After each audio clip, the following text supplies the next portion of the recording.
গণতার অভ্যুত্থানে ক্ষমতাচ্যুত প্রধানমন্ত্রী শেখ হাসিনার বিরুদ্ধে আন্তর্জাতিক আদালতে অভিযোগ করবে সরকার, এমনটি জানিয়েছেন অন্তর্বর্তী সরকারের প্রধান উপদেষ্টা অধ্যাপক মোহাম্মদ ইউনূস। আইসিসির চিফ প্রসিকিউটর করিম এ খান বুধবার ঢাকায় রাষ্ট্রীয় অতিথি ভবন যমুনায় সাক্ষাৎ করতে এলে এ কথা জানান প্রধান উপদেষ্টায়। তারা রোহিঙ্গার সংকট, মিয়ানমারের পরিস্থিতি, রোহিঙ্গাদের জন্য মানবিক সহায়তা এবং জুলাই-আগস্ট গণ আন্দোলনের সময় নৃশংসতার বিচার ও জবাবদিহিতা নিয়ে আলোচনা করেন। অধ্যাপক মোহাম্মদ ইউনূস বলেন, অন্তর্বর্তী সরকার আইসিসিতে শেখ হাসিনা সরকারের বিরুদ্ধে মানবতাবিরোধী অপরাধের অভিযোগ আনবে।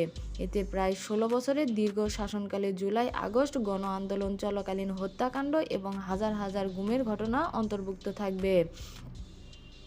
আইসিসির প্রধান কৌশলী রোহিঙ্গা সংকট নিয়ে প্রধান উপদেষ্টার একটি বিশেষ আন্তর্জাতিক সম্মেলন আয়োজনের আহ্বানকে সমর্থন করেন।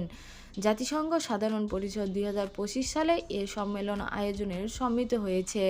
তিনি আশা প্রকাশ করেন যে সম্মেলন থেকে সংকট সমাধানের একটি নতুন টেকসই দিক নির্দেশনা পাওয়া যাবে। রোহিঙ্গা ক্যাম্পে হতাশার মধ্যে বেড়ে ওঠা তরুণদের প্রসঙ্গে অধ্যাপক ইউনূস বলেন, আমাদের নিশ্চিত করতে হবে যে এটি যেন বিস্ফোরিত না হয়।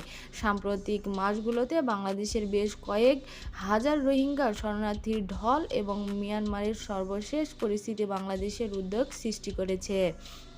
তিনি বলেন, এ অঞ্চলের নিরাপত্তা জাতিসংঘের মাধ্যমে নিশ্চিত করা উচিত।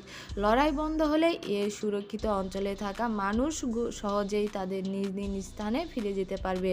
প্রধান উপদেষ্টা রোহিঙ্গা বিষয়ক হাই রিপ্রেজেন্টেটিভ খলিলুর রহমান, প্রধান উপদেষ্টার কার্যালয়ের এসডিজি বিষয়ক মুখ্য সমন্বয়ক লামিয়া মোর্শেদ এবং পররাষ্ট্র মন্ত্রণালয়ের অতিরিক্ত সচিব রিয়াজ হামিদুল্লাহ বৈঠকে উপস্থিত ছিলেন।